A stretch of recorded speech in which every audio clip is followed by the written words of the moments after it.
আসাম থেকে পশ্চিমবঙ্গে এসে বিপাকে বহু পুণ্যার্থী। সোমবার শ্রাবণের দ্বিতীয় সোমবার, আর এরই মাঝে আলিপুরদুয়ার জেলার কালচিনি ব্লকের অন্তর্গত জয়ন্তীতে ছোট মহাকাল ও বড় মহাকাল মন্দিরে বাবার দর্শনে বহু ভক্তদের আগমন ঘটে। আর এর পাশাপাশি পার্শ্ববর্তী দেশ ভুটান ও ভারতবর্ষের প্রশাসনের দ্বারা সেখানে আয়োজন করা হয় বিশাল মেলার। জানা যায়, সেখান থেকে ফেরার সময় সমস্ত গাড়ি আটকে দেয় প্রশাসন। পুণ্যার্থীদের দাবি, তাদের থেকে মাথা পিছু 1150 টাকা করে ফাইন নেওয়া থেকে শুরু করে প্রায় 5 থেকে 6 ঘন্টা ধরে আটকে রাখে। আর এই ঘটনার জেরে বিপাকে পুণ্যার্থীরা। অবশেষে বনমন্ত্রীর সহায়তায় মিলেছে সুরাহা।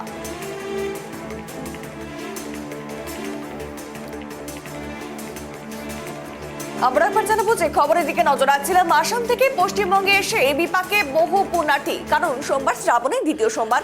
আমরা সকলেই জানি, আর এরই মাঝে আলিপুরদুয়ার জেলার কালচিনি ব্লকের অন্তর্গত জয়ন্তীতে ছোট মহাকাল ও বড় মহাকাল মন্দিরে বাবার দর্শনে বহু ভক্তদের আগমন ঘটে। আর এর পাশাপাশি পার্শ্ববর্তী দেশ ভুটান ও ভারতবর্ষের প্রশাসনের দ্বারা সেখানে আয়োজন করা হয় বিশাল মেলার। জানা যায়, সেখান থেকে ফেরার সময় সমস্ত গাড়ি আটকে দেয় প্রশাসন। পুণ্যার্থীদের দাবি, তাদের কাছ থেকে অর্থাৎ তাদের মাথা পিছু 1150 টাকা করে ফাইন নেওয়া থেকে শুরু করে প্রায় 5 থেকে 6 ঘন্টা ধরে আটকে রাখা হয়। অবশ্যই তারা এই সমস্যা থেকে মুক্তি পায়। এ নিয়ে আরো বিস্তারিত আপডেট দেব। টেলিফোন লাইনে রয়েছে প্রতিনিধি অনিশা। বারংবার আমরা দেখি যে এই যে শ্রাবণ মাস বা যেই ফাল্গুন মাসে যেই পুজো হয়, সেখানে মহাকালে সকলে যায়, তবে এরকম সমস্যা তো আগে কখনো তারা সেই সমস্যায় পড়েনি। তবে ঠিক কি ঘটেছিল? ইতিমধ্যেই কিন্তু আমরা যেটা জানি যে সমস্ত বন বিভাগের যে বন দপ্তরগুলি রয়েছে বা বনাঞ্চলগুলি যে রয়েছে, সেই বনাঞ্চলগুলি কিন্তু 3 মাসের জন্য বন্ধ হয়ে যায়, আগামী সেপ্টেম্বর মাস পর্যন্ত। এবারে সেখানে দাঁড়িয়ে এই যে ছোট মহাকাল বা বড় মহাকাল যে রয়েছে, সেটা কিন্তু সম্পূর্ণ বক্সা ব্যাঘ্র প্রকল্পের আওতায় পড়ে।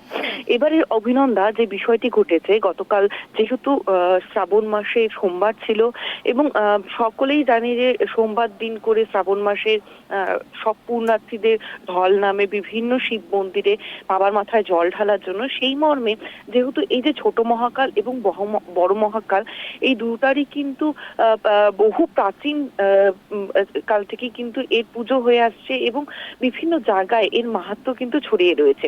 সেই মর্মে গতকাল আসামের ধুবড়ি থেকে কিন্তু প্রায় 70 থেকে 72 জন সব মিলিয়ে পুণ্যার্থী আসেন এবং আলিপুরদুয়ার জেলার যে এই যে রাজাভাতখাওয়া গেট হয়ে তারা কিন্তু জয়ন্তী হয়ে ছোট মহাকালে যান পুজো দিতে।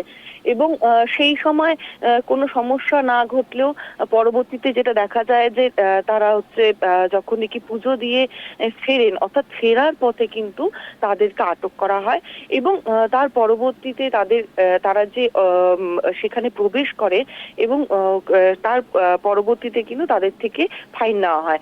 অর্থাৎ যেই ফাইনটা অন্যান্য সময় অবৈধভাবে ঢুকলে পরে সাধারণ মানুষদের থেকে না হয়, এমনটাই কিন্তু অভিযোগ করছেন ওই যে পুণ্যার্থীরা এসেছিলেন গতকাল তারা। এবং ফেরার সময় কেন নেওয়া হলো? তাদের প্রশ্ন যে যদি কোনো অসুবিধা থাকতো বন দপ্তরের, তাহলে তো তারা যাওয়ার সময় তাদেরকে বাধা দিতে পারতো কিংবা সেই সময় তাদেরকে অবগত করানো হতো এই সম্পূর্ণ বিষয়। কিন্তু সেই সময় কিছু না বলে যখন তারা পুজো দিয়ে ফেরবার সময় কেন তাদের এরকম হেনস্থা করা হচ্ছে। এবং তারা যেমনটা জানিয়েছেন যে তারা তার আগের দিন রাত 12টার সময় তারা খেয়েছে, যেহেতু সোমবার দিন পুজো দিবে, তো সেদিন প্রায় 11টা, 10:30, 11টা পর্যন্ত কিন্তু তারা না খেয়ে রয়েছে। কোনো রকম কোনো সহযোগিতা তারা পায়নি বন দপ্তরের থেকে, এমনটা কিন্তু অভিযোগ করছে। তার পরবর্তীতে স্থানীয় বাসিন্দারা ওই পুণ্যার্থীদের পাশে দাঁড়ান এবং সেখানে গিয়ে উপস্থিত হন। যেহেতু সেটা কালচিনি বিধানসভার আওতায় পড়ে, তো কালচিনির বিজেপির বিধায়ক বিশাল লামা, এবং তিনি গিয়ে সম্পূর্ণ ঘটনা শোনেন এবং ওই যে সকল পুণ্যার্থীরা উপস্থিত ছিল সেখানে, তাদের সকলের কাছে তিনি ক্ষমা প্রার্থী হন। এবং তার পরবর্তীতে যিনি বনমন্ত্রী রয়েছেন পশ্চিমবঙ্গের বীরবাহ হাসদা, তাকে ফোন করেন এবং বনমন্ত্রীর হস্তক্ষেপে কিন্তু সমস্ত ঘটনাটি একদম নিষ্পত্তি হয়।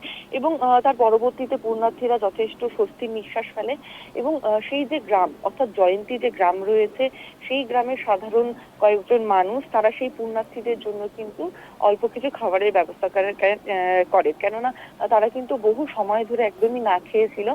এবং তার পরবর্তীতে তাদেরকে খাইয়ে দাইয়ে সেখান থেকে কিন্তু ফেরত পাঠান, এবং ফেরত পাঠানোর সময় তারা কিন্তু বিশাল লামা এবং মন্ত্রী যিনি রয়েছেন নির্বাহ হাসদা এবং তার সাথে পশ্চিমবঙ্গের মুখ্যমন্ত্রী মমতা বন্দ্যোপাধ্যায়কে কিন্তু তারা ধন্যবাদ জ্ঞাপন করে।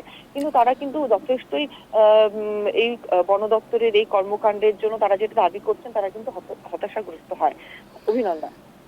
একদমই। তবে যারাই টাকাটি নিয়েছে, অর্থাৎ প্রত্যেকের মাথা পিছু যেই টাকাগুলো নেওয়া হয়েছে, বন দপ্তরের আধিকারিকরা যারা নিয়েছে তাদের বিরুদ্ধে, অর্থাৎ তারা কিছু বলেছে কি এই বিষয়ে? প্রথমে তাদের কাছে ফাইন চাওয়া হয়েছিল অভিনন্দন। এখানে একটু বিষয় বোঝবার আছে যে প্রথমে তাদের থেকে ফাইন চাওয়া হয়েছিল, কিন্তু যখন যেহেতু তারা ৭০ থেকে ৭৫ জন, এবার সেই এক একজন মাথা পিছু ফাইন ১১50 টাকা করে, সেখানে ৭০ থেকে ৭২ জনের কিন্তু ফাইনটা অনেকটা টাকা গিয়ে দাঁড়াচ্ছে। সেক্ষেত্রে কিন্তু তারা কিন্তু হতাশাগ্রস্ত হয়। যখনই বিধায়ক বিশাল লামা মন্ত্রীর সাথে কথাবার্তা বলে, তার পরবর্তীতে কিন্তু এই সমস্ত কোন রকম ফাইন নেওয়া হয়নি। বেশ বেশ, অসংখ্য ধন্যবাদ অনিশার সঙ্গে থাকার জন্য।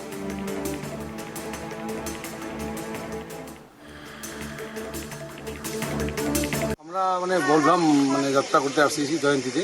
আমরা ধুবড়ির থেকে আসছি, ডিস্ট্রিক্ট ধুবড়ি আগমনির থেকে আসছি। হ্যাঁ, তো আমরা এখানে আসার যখন আমরা গেটে আসি, বাক্সা গেটে আসি, ওইখানে আমাদেরকে এন্ট্রি ওইখানে দেয়। হ্যাঁ, তারপরে কতগুলো গাড়ি আমরা লোকাল পার্সোনাল গাড়ি নিয়ে আসছে আর কি, ওদেরকেও পারমিশন দেয় ভিতরে ঢুকতে।